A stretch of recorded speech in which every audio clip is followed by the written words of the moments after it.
So the United States argued that the Second Amendment protects firearms accessories and components such as suppressors, and as a result, restrictions on possession of suppressors do in fact burden the right to keep and bear arms, and a ban on the possession of a suppressor or similar accessory is unconstitutional. And the government's earlier argument to the contrary was incorrect. You can still get a suppressor, but you have to pay for a special license, okay, and a tax stamp license. It's just ridiculous. But in California, you can't get them at all because Communist California doesn't want you to have any kind of firearm. What's up, Lynn? So because of that, what they were saying is that the registration and taxation requirement is not constitutional, even though the Biden attorney said that, oh, it's just a modest burden on a firearms accessory. It's like $250 or $400 to get this tax stamp. It's expensive. Like you can't get a short-barreled rifle or anything like that. So, and it's not consistent with the historic tradition. The Biden attorneys argued that they're especially adapted to criminal misuse, and for this reason, the Biden attorney said, oh no, because of that, the Peterson's conviction should be affirmed, and that a rehearing en banc isn't necessary, etc., etc. So ultimately, I believe, and the DOJ believe, that the Fifth Circuit three-judge panel got the analysis wrong, where they talked about suppressors not being protected arms, and as a result, they, rather than rehear it, and I'm trying to paraphrase because I got my son with me, so I want to get back home. The Fifth Circuit has now pulled their prior order on the suppressor, and it is no longer valid.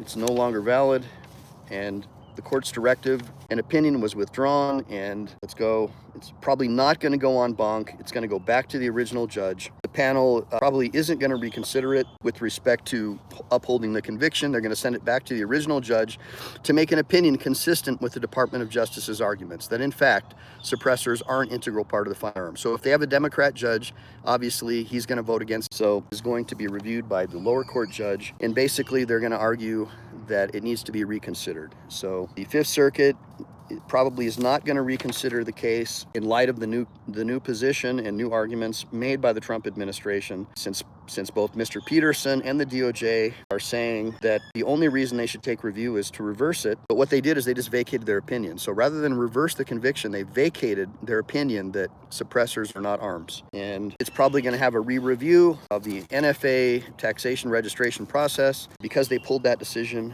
So it could end up being reviewed again by the three-judge panel, or probably more likely it's going to go back to the original judge. I'm not totally sure.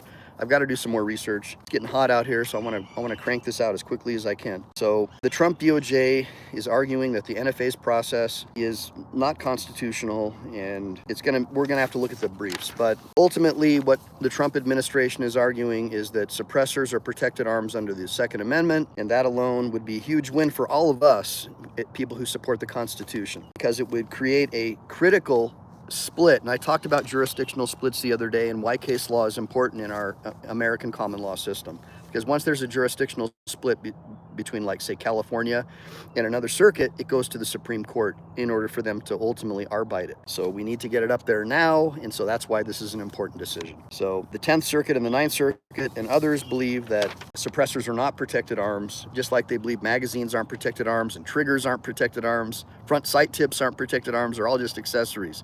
So with that argument, they can ban all firearms by just banning a component of the firearm that makes it effective and makes it workable, usable, and safe. And in this case, I believe, and I think most of my audience believes, that suppressors make a firearm safe. All right, now this is in the Fifth Circuit now, and as I get additional information, I'm going to let you know what's going on with the case. So let me just really quickly, before I go, just explain to you.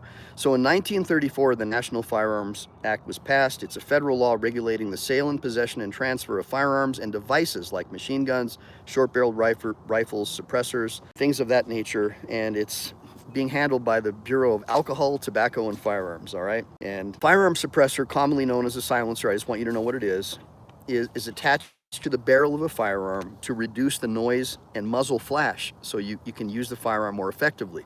So in effect, it makes the firearm more effective and protects the user of the firearm's hearing, so you don't have hearing loss like I have from small arms fire. So like if you're fighting in a unit and you're attacked and you don't have time to put your ears on, what we call ear protection, you're not going to go deaf and then make a bunch of hearing loss claims with the VA once you get out. It works by trapping and dissipating expanding gases from the gunshot through a series of baffles or chambers, lowering the sound level to safe decibels. That's all it does. You still can hear it, guys. It's not like the old Chips or any of those other movies. Man, look at my eyebrows. Very Swedish.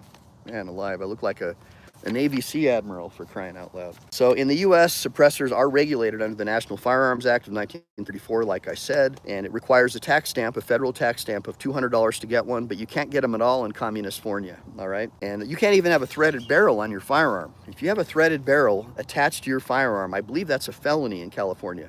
But it's Gunnar, G-U-N-N-A-R-R. It means battle warrior in ancient Norse. I'm a Swede, so we named our son after his grandfather, who was also a Swede. So the HPA argues that suppressors are critical for protecting shooters, hearing, and because firearms can produce sound exceeding 140 decibels, and that can cause permanent hearing loss without protection, which I have permanent hearing loss, and part of my 70% disability with the VA is because of my hearing loss. So there you go.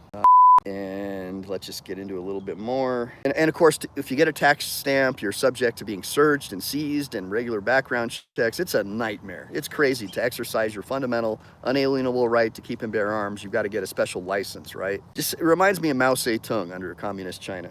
So proponents like myself and the Gun Owners Association of America and the NRA emphasize hearing safety and note that suppressors are legal with fewer restrictions in many countries, like even in the UK and New Zealand. Even though you can't get your hands on a firearm there, at least suppressors are legal, right? Or have less restrictions. So, and even some gun control advocates argue that easier access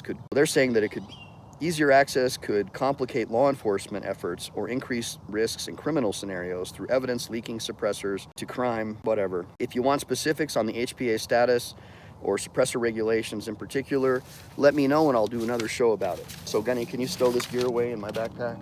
You guys have any questions for me before I get on the road? And stow this in there too. In California, they're trying to ban every single part of the firearm and declare it to be an accessory. And why are they doing that? Because they can ban firearms and backdoor it. They can backdoor it that way. And that's what the left always tries to do. They try to find these novel arguments to find a way to strip you and I of our fundamental, unalienable rights to keep and bear arms. So I did not do a workout this morning because I'm really sore from the other day, but I do appreciate you guys joining me. Are you upset at me I didn't do a workout? All right, so you want me to do some push-ups at least? I mean, I can do some. So Gunner's upset at me. He thinks that I'm pussing out because I didn't do push-ups. Oh, it's not that deep. So let's head on back. Do you want to take the long walk around, or do you want to take that one and just go home? Well, the long walk gives us more exercise. All right, so we're going to take the long walk. So we're going to take the long walk, take the long way home. All right. So again, I am attorney Michael Ehline. I'm a Second Amendment rights attorney, but my primary practice is catastrophic injuries, and I use the money that I make from my catastrophic injury cases to help me fund my hobby, which is protecting people's Second Amendment rights. So if you do have a Second Amendment rights case, that's really not what I do. I don't do it to make money. I do it because I want to protect people's rights under the Bill of Rights and the Constitution that are basically God-granted rights, and that's what I do.